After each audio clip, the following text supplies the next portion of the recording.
mitra sadaya kumadaramang, alhamdulillah. Mang Jaya ya hibar panguati para wargi tiasa mancen tugas neraskeun hanca dongeng nu katunda. Rupi dongeng nu katunda carios nyambung nyaeta gelebugna angin rawa onong karangan Aan Merdeka Permana.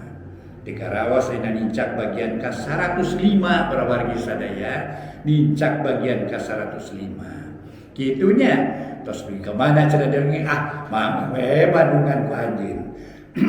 Aduh hapunten para mitra. Mangga bandungan ku anjeun para mitra, carios nyambung gelebugna angin rawa onong karangan Aan Merdeka Permana. Atuh para mitra sareng Aan Merdeka Permana sareng anjeunna pengarang kawan oge. Anjeunna kapungkur para mitra sadaya anjunna dina bidang jurnalistiknya.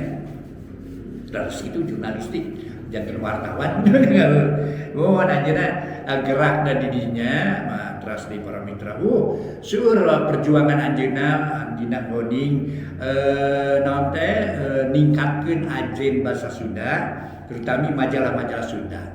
Kitunya para mitra, kitu di antawisna. Mangga atuh salajengna carios nyambung judulna Gelebugna Angin Rawa Onong karangan Aan Merdeka Permana dina bagian ka 105 urang lajengkeun wilujeng ngadangukeun.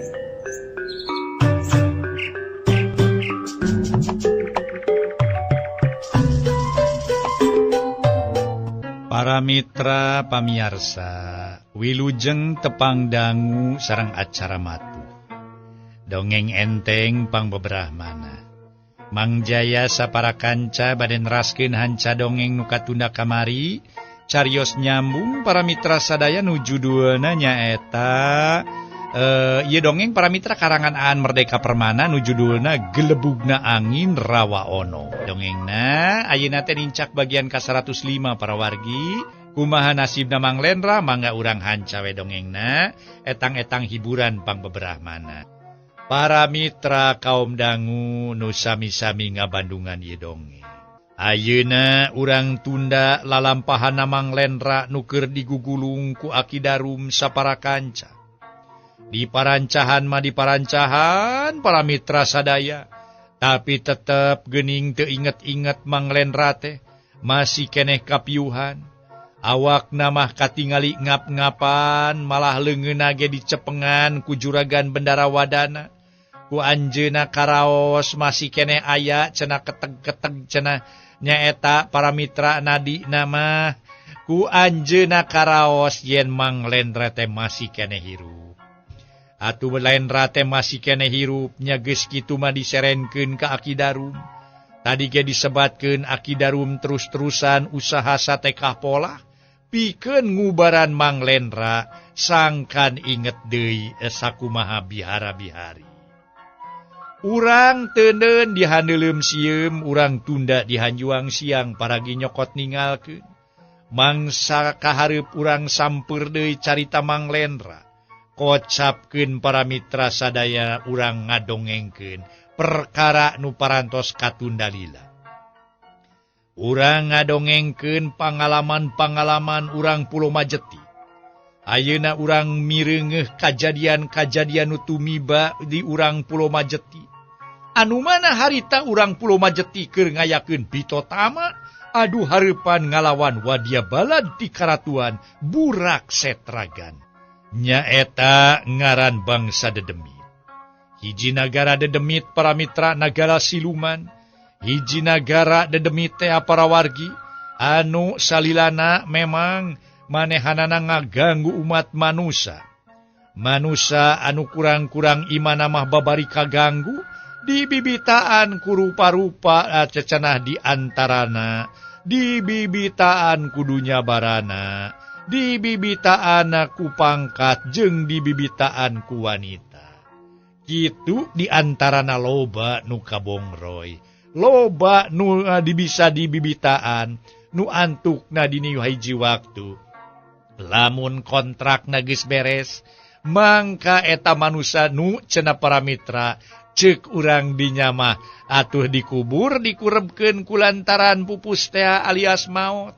Padahal sabener nama dibawa ke negara burak Setraganda. Malah jadi wadia balad siluman para mitra, jadi wadia balad dedemit anu nimulkeun kakuatan, pikeun wadia balad dedemit. Sedengkeun di negara onom geus teu bisa deui namahan warga di negara onom para mitra.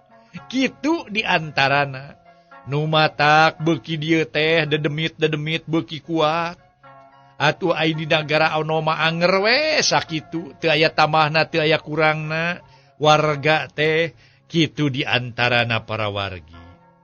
Nya ayeuna urang caritakeun. Ari beurang datang mah bitota mah teh areureun heula. Eureun teh bisa jadi keur ngareureuhkeun kacape, atawa ngurusan anu tatu, atawa bisa bae cenah nyusun siasat aneh-anana. Tapi sok sanajan kitu, ulah leutik hate. Ayu urang babarengan, rempuk jukung babarengan, dina ngabela Pulau Majeti. Ulah nepi ka bisa dielehkeun ku musuh deuleu.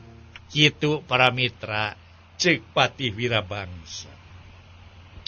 Sabot keureueuh teh bari nyaksian prajurit keur ngubaran baturna anu tatu. Harita ge Adipati Rangga ngilu cumarita. Memang baheula ge maranehna teh geus kuat. Ngan ayeuna kakuatanana beuki tambah. Nyaeta saprakna ku bangsa manusia dibantuan kakuatanana. Sedengkeun ilmu manusia teh luhur. Jika nama ilmu perang ti bangsa manusia disebarkeun di negara jin, atawa di negara siluman, atawa di negara dedemit. Tembal Adipati Rangga anu oge sarua keur nyaksian ngubaran nu tatu. Wirabangsa sabada ngadenge katerangan ti Adipati Rangga, harita ge atuh Wirabangsa nyarita deui. Dati anggana ge kaula geus cacarita. Yen urang Pulau Majeti ulah mere angin ka bangsa manusia. Manusia mah teu kaop diubaya. Diubar kahayangna. Sok taledor dina ngajaga katartiban hirup. Jadina kieu ye. Ceuk kaula ge ye. Manusia mah ulah dibere hate. Lantaran mun manusia dibere hate, mentana jantung ka urang teh. Ceuk Patih Wirabangsa ngingetan deui soal paripolah bangsa manusia. Ngadenge Patih Wirabangsa nyarita kitu, Adipati Rangga ngareret. Tapi Wirabangsa nuluykeun caritaanana. Kade Adipati, ulah salah sangka. Kaula nyarita kitu teh lain hartina nyalahkeun. Lain hartina nyalahkeun kawijaksanaan Kangjeng Prabu Selangkuning. Lain. Kade. Ulah salah sangka, ulah salah tarima, ulah salah dina nafsirkeunana. Kaula cumarita kitu teh lain nyalahkeun Kangjeng Prabu Selangkuning. Lain mereponis yen Prabu Selangkuning hiji pamimpin anu hengker. Lain. Yo, pokona mah kaula tiba heula teu boga karep hayang ngalawan raja. Sok angot make kudu ngalindih ka kawasaana mah. Ngan kaula mah ye. Kaula mah ukur nyebutkeun. Raja pokona mah nyaeta kaula ukur nyebutkeun raja urang teh sabar teuing dina nyang hareupan ketakna bangsa manusia. Balukarna diantep, manusia jadi sarakah. Asa manehna we pangkawasana. Manusia jadi sarakah, geus teu inget di temah wadi. manusia jadi sarakah balukar sarakah manehna poho berang dipake peting dipake berang. Ari jiwana geus hengker mah babari pisan dipangaruhan bangsa dedemat-dedemit teh. Balukara nu leuwih parna deui di antarana bangsa dedemit jadi tambah kakuatan ku hawa jahat nu aya di diri manusia. Kitu Adipati Rangga maksud kaula mah. Pokona mah ieu teh pamadegan kaula. Lain berarti kaula hartina mah teu satuju kana tindakan Prabu Selangkuning lain. Ngan lamun bisa usul kaula kitu, ulah sabar teuing hareupan manusia. Kitu obrolan para mitra Adi Patih Wirabangsa. Para mitra pamiarsa, obrolan antara Ki Patih Wirabangsa jeung Adipati Rangga can nyawalakeun kumaha taktik perang sangkan manehna meunang dina peperangan dina peuting engke cenah para mitra. Lantaran waktu harita beurang manehna keur aya di tempat cenah pangcicinganana. Nya kitu we nu dicaritakeun teh kalemahan Prabu Selangkuning. Lantaran Prabu Selangkuning mah tetep boga cita-cita manehanana hayang damai. Jadi cenah kahirupan teh ulah ku perang. Lamun kitu teh mah kudu ku damai jeung sasahage damai. Tapi nya akibatna para mitra di nagri Pulau Majeti teu diulik cenah ilmu-ilmu kadugalan. Teu diulik ilmu-ilmu pikeun merangan musuh.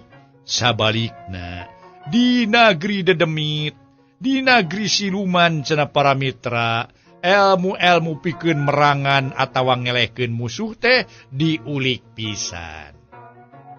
Mun ayeuna mah para mitra tuh nguatan angkatan perang itu diantawisna para mitra, nguatan angkatan perang gitu.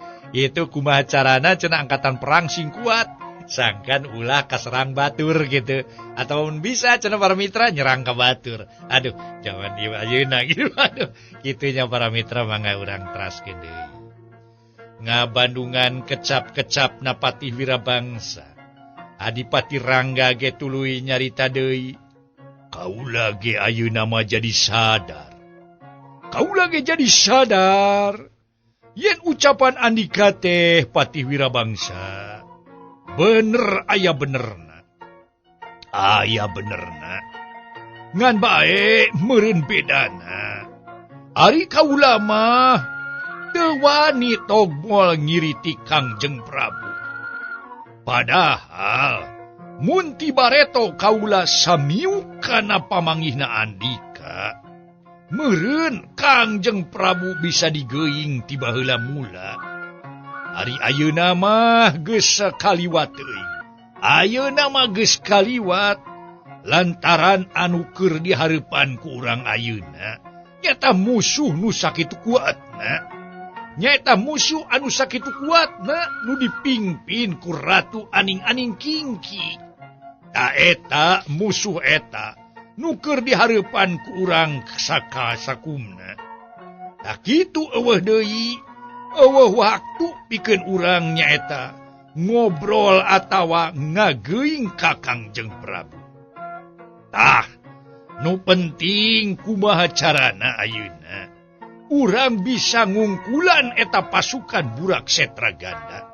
Sangkan urang ulah nepi ka Teter Jajaten. Kitu nu penting mah ayeuna teh ya.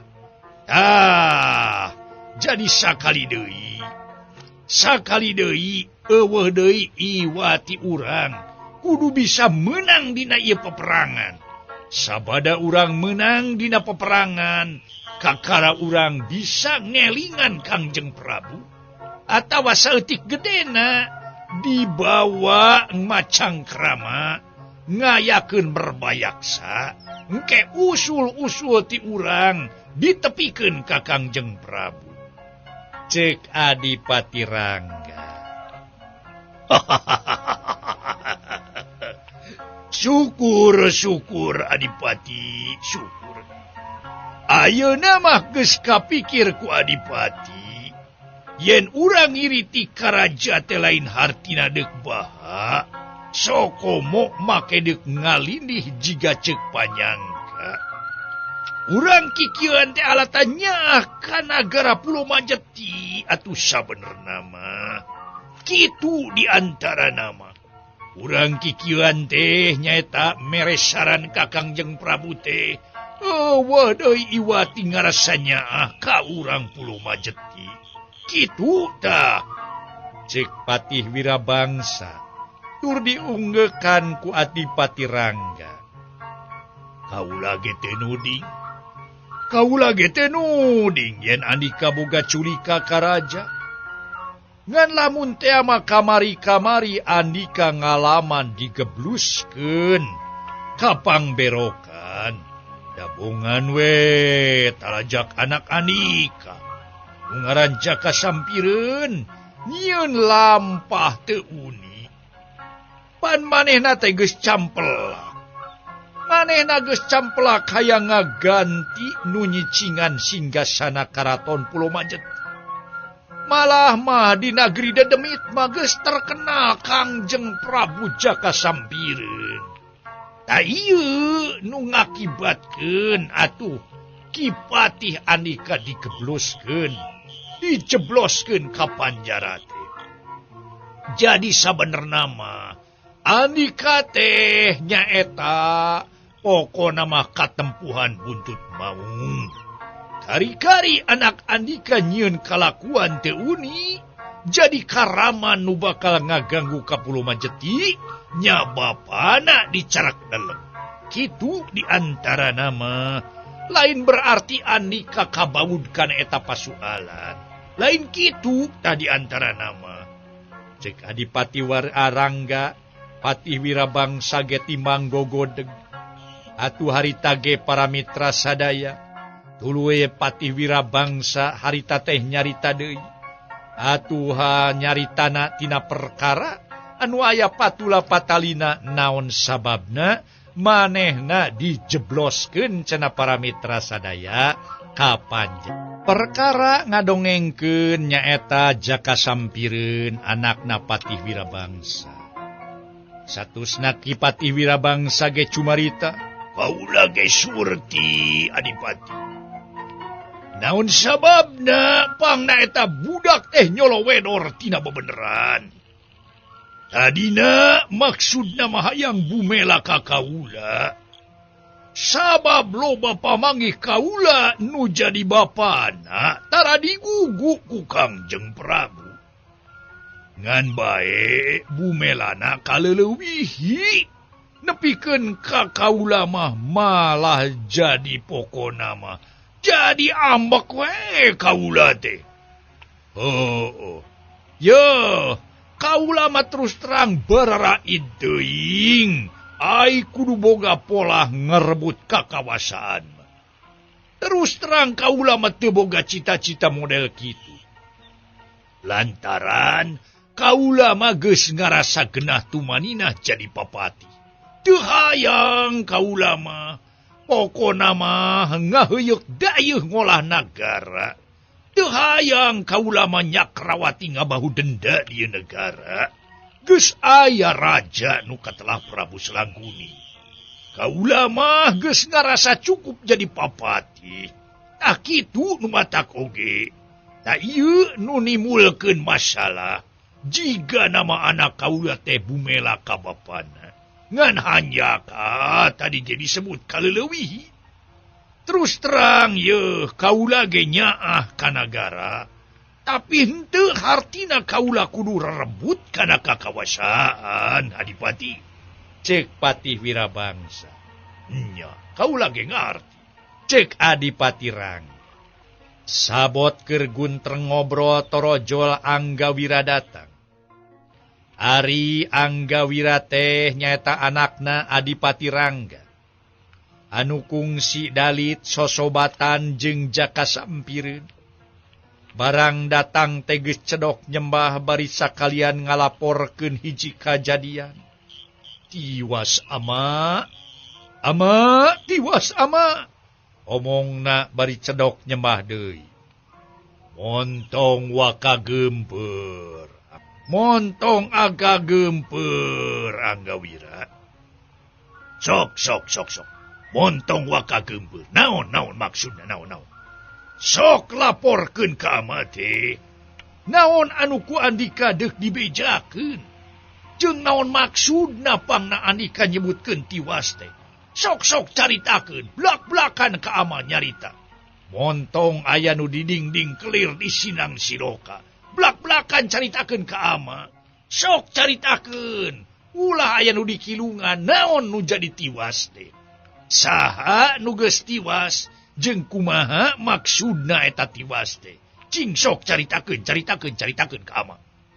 Cek Adipati Rangga, tapi bari rada nahan napas da puguh Anggawira, datangna bari jiga nu gempeur para mitra sadaya.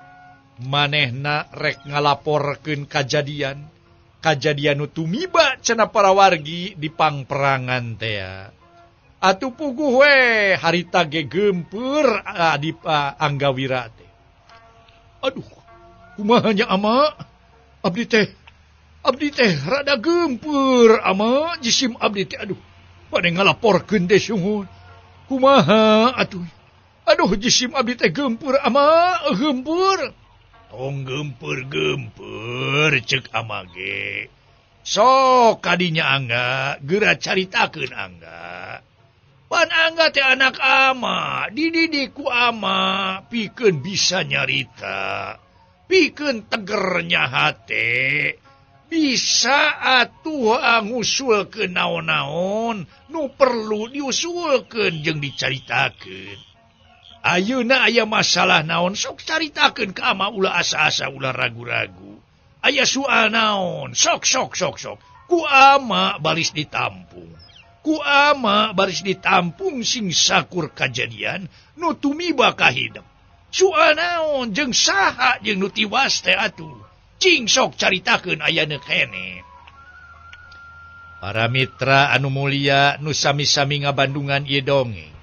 Harita Anggawira atuh barabat nerangkeun kajadian nu tumiba. Kajadian waktu tarung teh ngalawan cenah abalada dedemit di Burak Setraganda. Anu memang cenah para mitra eta dedemit teh boga ilmu kacida anu luar biasa hebatna. Malah ada Anggawira harita ngalaporkeun. Ama, aya wartos nu matak ngareuwaskeun ka urang sadaya ama. Wirehna Kakang Jakabantangin dina Bitotama, ngayonan Ratu Aning-aning Kingkik teh parantos kasoran ama. Cek Anggawira. Para mitra anu mulia kumaha atuh Adipati Rangga, sabada menang laporanna sarupa kitu. Hah? Kasoran? Kasoran kumaha?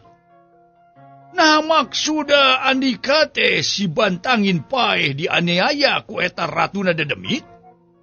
Cek Adipati Rangga para mitra molotot reuwas.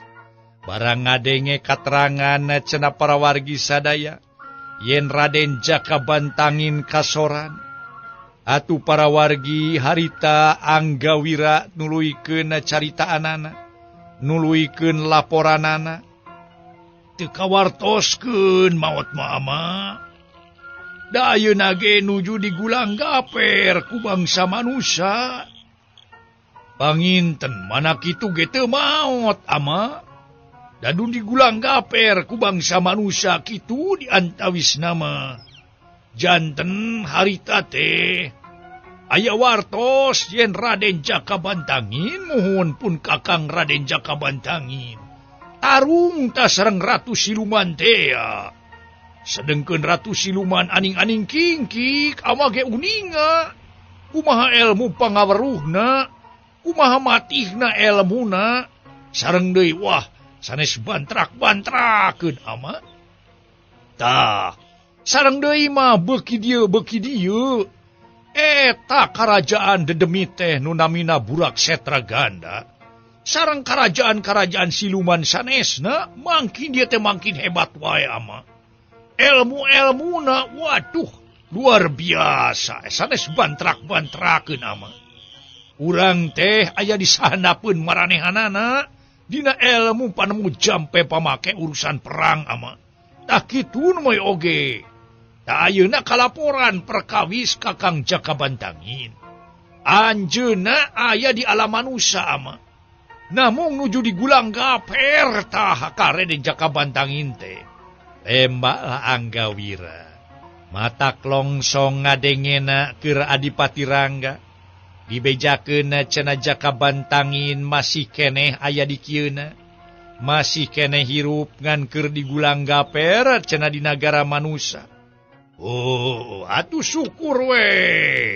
Ari si Bantangin teu kojor mah. Ngan heueuh eta we nu aing hanjelu teh. Geuning si Bantangin tetep we heueuh. Tetep we keok ari nyang hareupan pikang mah. Ta ieu anu ngarasa helok teh.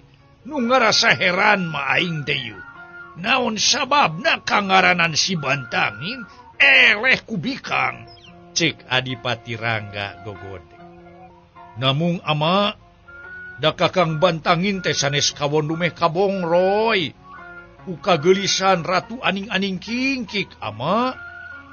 Kawona teh leres-leres kawon dina ngadu jajaten ama. Tembal Anggawira ngabela ka Raden Jakabantangin. Manehna teu tarima cenah para mitra. Raden Jakabantangin atuh baladna atawa sahenteuna we babaturan manehanana. Ku bapana teh diceceleh, diwaweleh cenah, di esek-esekeun yen geus eleh cenah. Ku pangaji awewe nyang hareupan bikang teh eleh nu matak dibela ku Anggawira. Waktosna kabujengse.